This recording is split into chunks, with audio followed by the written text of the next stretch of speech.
What's up, everyone on the internet? Thank you for making this video part. I'm so excited to upload this one for you guys because of this video, we're going to be taking a look at the fight of the year. Years from now, people are going to look back at 2021 and remember where they were at when they watched a king go up against a god in Godzilla vs. Kong. So this movie, like many others, was supposed to come out in 2020, but at the time we were in the middle of the pandemic. But thankfully, HBO Max decided to release this movie on its streaming service on March 2021. And after watching this movie, I got two words: holy crap. This movie pretty much delivers on what the trailers and the title of the movie have promised us. After 7 years of building up the monster universe with Godzilla, Kong Skull Island, and Godzilla King of the Monsters, we finally get to see Godzilla and Kong duke it out on screen. And what I love about this movie is that throughout the story, each fight between these two monsters is broken up into 3 distinct rounds, where each round has given a clear winner, almost like in a fighting game. Now, of course, you want to see your favorite monster win a round, and the movie obviously highlights some of the advantages that both Kong and Godzilla have. And by the time you enter the third and final round, that is when you begin to feel the excitement, as you don't know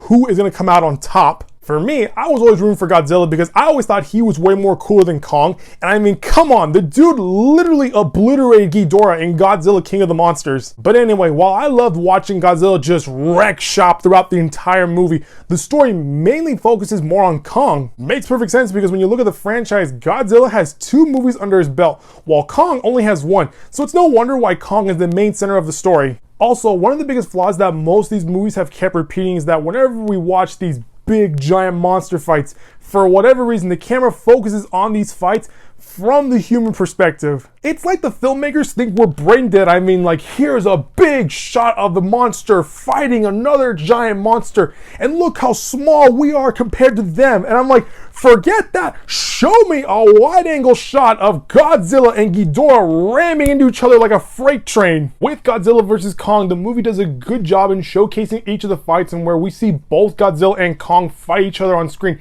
Granted though, there are several moments where I think like, they really didn't need that close-up angled shot, but overall, each fight is pretty good. With that being said, while I enjoyed most of the movie, the film still falls into the same trap as its predecessors, where while the monster aspect of the story is great, the human aspect of the story is just plain bad. And unfortunately, Godzilla vs. Kong suffers the worst human story by far in any of the movies. In the movie, we follow 2 groups of people that sort of represent Team Kong and Team Godzilla. And while Team Kong serves a purpose where they have to get Kong to the center of the earth so that he can get a weapon to fight against Godzilla, Team Godzilla is just utter trash. I never throw that word around whenever I'm making these videos, but oh my god, that part of the movie was just really bad. While Team Kong is meant to serve as plot progression to the story, Team Godzilla is meant to serve as comic relief, where they're pretty much the Scooby-Doo gang of the story, and none of their jokes were funny at all.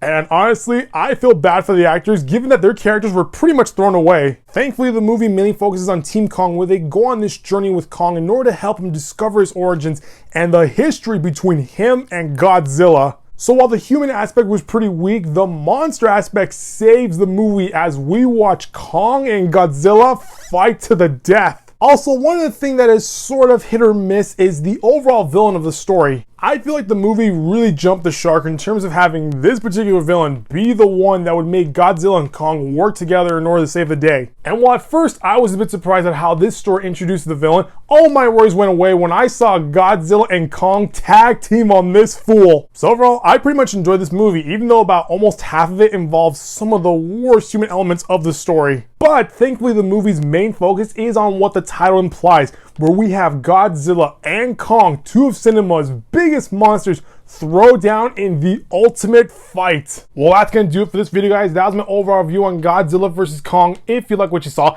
click the subscribe button so you can get the latest updates from this channel. I'll see you next time with a brand new video. Bye-bye.